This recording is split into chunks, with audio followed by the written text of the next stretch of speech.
पूर्व सीएम हरीश रावत ने चुनाव से पहले एक बात कही थी कि या मुख्यमंत्री बनूंगा या घर बैठ जाऊंगा, लेकिन हरीश रावत घर बैठने को तैयार नहीं। कांग्रेस इलेक्शन कैंपेन कमेटी के चेयरमैन हरीश रावत चुनाव हार गए।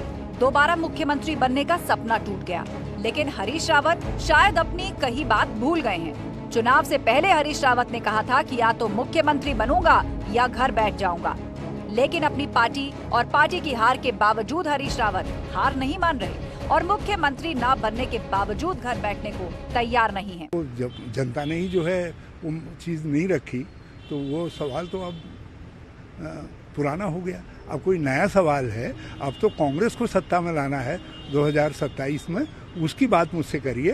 तो उसके लिए आप मुझसे ये पूछ सकते हैं कि आप कितने बूढ़े हो रहे हैं या जवान हो रहे हैं। हरीश रावत ने मुख्यमंत्री बनने या घर बैठने की बात पर जवाब तो दे दिया, लेकिन सवाल है कि क्या 73 साल के हरीश रावत अगले 5 साल कांग्रेस पार्टी और खुद को पिक्चर में बनाए रखने में कामयाब रह पाएंगे?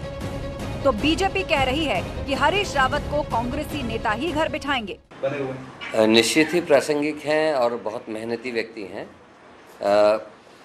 मुख्यमंत्री बनने का जहां तक सवाल है, ये तो पार्टी हाईकमान तय करता है कि कौन बनेगा। उपयोगिता देखी जाएगी और कितना अनुभव का लाभ लेना है ये भी कांग्रेस देखेगी। वो एक्टिव हैं, इस बात में कोई शक नहीं है और लगातार हर विषय पे वो मुखर भी हैं। अब बैठ जाएंगे थोड़े दिनों में, उम्र हो गई है अब। उनको तो कांग्रेस वाले ही बैठा देंगे। पहले भी इन्होंने कांग्रेस वालों में बैठाया, किसी को कुछ करने की जरूरत नहीं है। कांग्रेस का चरित्र यही है। 2022 विधानसभा चुनाव की हार के बाद कांग्रेस का कुनबा बटा बटा नजर आ रहा है। ऐसे में अब घर में न बैठने की बात करने वाले हरीश रावत पार्टी का कितना भला कर पाएंगे और क्या हालात बदल जाएंगे, ये बड़ा सवाल है। दीपांकर भट्ट, न्यूज़ 18, देहरादून। पूर्व सीएम हरीश रावत 74 साल के हो गए हैं। जन्मदिन के मौके पर कांग्रेस के बड़े नेताओं ने भले ही घर जाकर उन्हें बधाई दी या नहीं, लेकिन जन्मदिन के मौके पर पूर्व सीएम त्रिवेंद्र सिंह रावत उनके घर जरूर पहुंचे, जहां उन्होंने हरीश रावत को शुभकामनाएं देने के साथ दोनों नेताओं ने भी बातचीत की। अब बच्चे भी दोनों चले गए। अब बोले मैं अकेली हूँ यहाँ पर, मेरे हस्बैंड दिल्ली में, तो बोले फिर मैंने भेज के।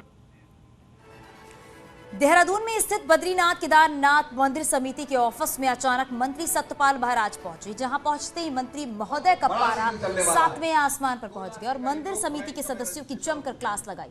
सत्यपाल महाराज ने साफ शब्दों में कहा कि चारधाम यात्राओं में किसी तरह की लापरवाही बर्दाश्त नहीं की जाएगी। जो कर्मचारी बात नहीं मानेगा उसके खिलाफ कार्रवाई की जाएगी। क्या होगा हमारी बीवी बच्चों का, मैं बख्शने वाला नहीं हूं। मैं आपको बता रहा हूं, चार धाम यात्रा चल रही है, हमारे स्टेट के सम्मान का सवाल है, हमारे स्टेट की इज्जत का सवाल है। इस यात्रा को हमने सफल बनाना है, कंप्लाइंस रखनी है, लोगों की बातों को सुनना है, मोबाइल फोन उठाना है। अगर मोबाइल फोन नहीं उठा सके तो कॉल बैक करना है। ये कुछ चीजों को आपने ध्यान में रखना पड़ेगा। समझ आई मेरी बात? आदेशों का पालन होना चाहिए, क्योंकि इस समय यात्रा सीजन बहुत बड़ा सीजन चलने वाला है।